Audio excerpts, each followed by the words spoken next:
میں نے پرسوں کہا تھا کسی کا ایک شعر، میں نے وہ کہا تھا، بھیج خدا عیسیٰ کو اب نازل کر دے مہندی کو، بھیج خدا عیسیٰ کو اب نازل کر دے مہندی کو، آ دیکھ دجال آزاد ہوئے اور پھولوں کے کیا حال ہوئے۔ کوئی نہیں بولا۔ 17 جنازے کشمیر کے ایک دن اٹھے، 17۔ امریکہ کا کتا بھی مر جائے تو اسلامی ملکوں کے وزیر اعظم پہنچ جاتے ہیں کہ وہ کہیں دہشت گردوں نے تو نہیں مار دیا، مجھے کو بتائے تو صحیح، کشمیری دہشت گرد ہے، افغانستان والے دہشت گرد ہیں، سب سے بڑا دہشت گرد وہ ہے جس نے قرآن پڑھنے والوں پہ حملہ کیا ہے۔ اور مجھے شکوہ ہے اپنے میڈیا سے بھی، مجھے شکوہ ہے ان سب اداروں سے جو اس کو، ہم نے بڑا احتجاج کیا تھا، تڑپ کر بولے تھے ہم جب بچوں پہ حملہ ہوا، میری ریکارڈنگ آپ اٹھا کے دیکھیں، اتنی سخت تقریر شاید ہم نے کبھی نہ کی ہو، لیکن حافظ اگر کٹ جائیں تو کوئی پرواہ نہیں، حافظ اگر کٹ جائیں تو کوئی پرواہ نہیں۔ یہ بچے ہمارے پاس قرآن مجید یاد کرتے ہیں، ہم سے کوئی پوچھے ان کا درد کیا ہے، ہم سے کوئی پوچھے ان کی تکلیف کیا ہے۔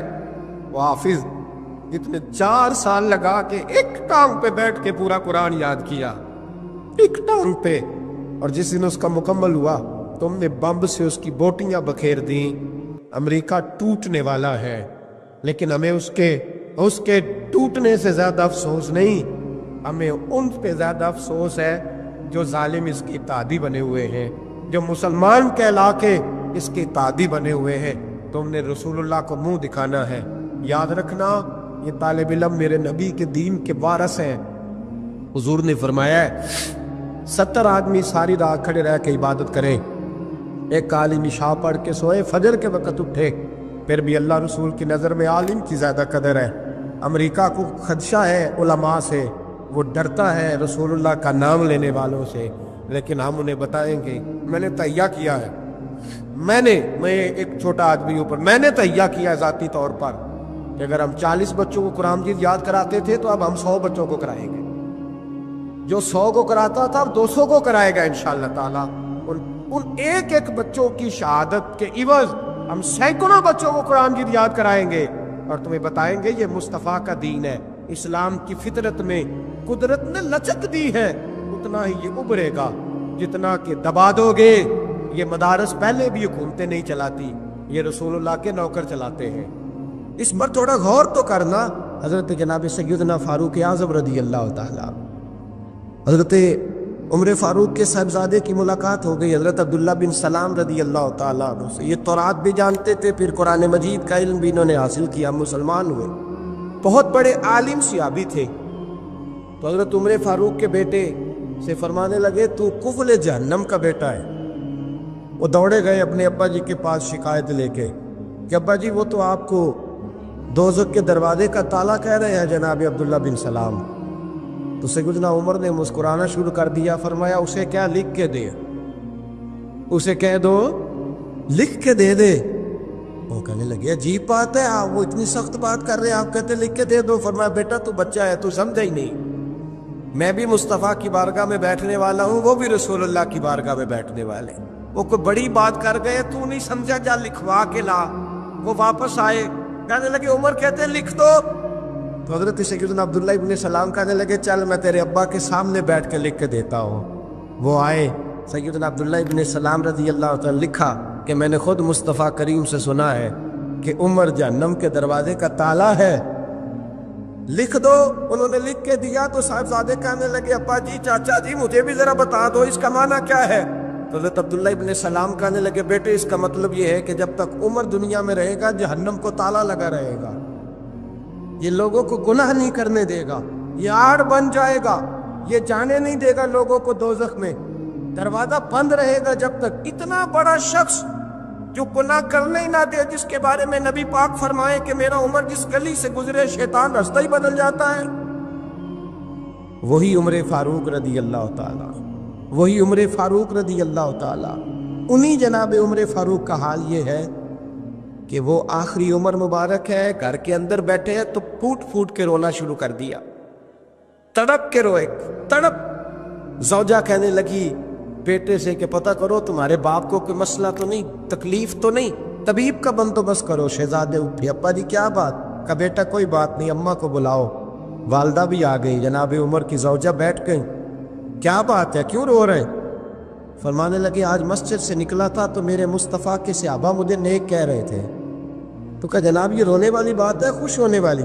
آپ فرمانے لگے نہیں، ایک خیال نے مجھے ستا دیا ہے کہ باہر تو میں ٹھیک رہا ہوں، پتہ نہیں تمہارے حق میں بھی اچھا رہا ہوں کہ نہیں۔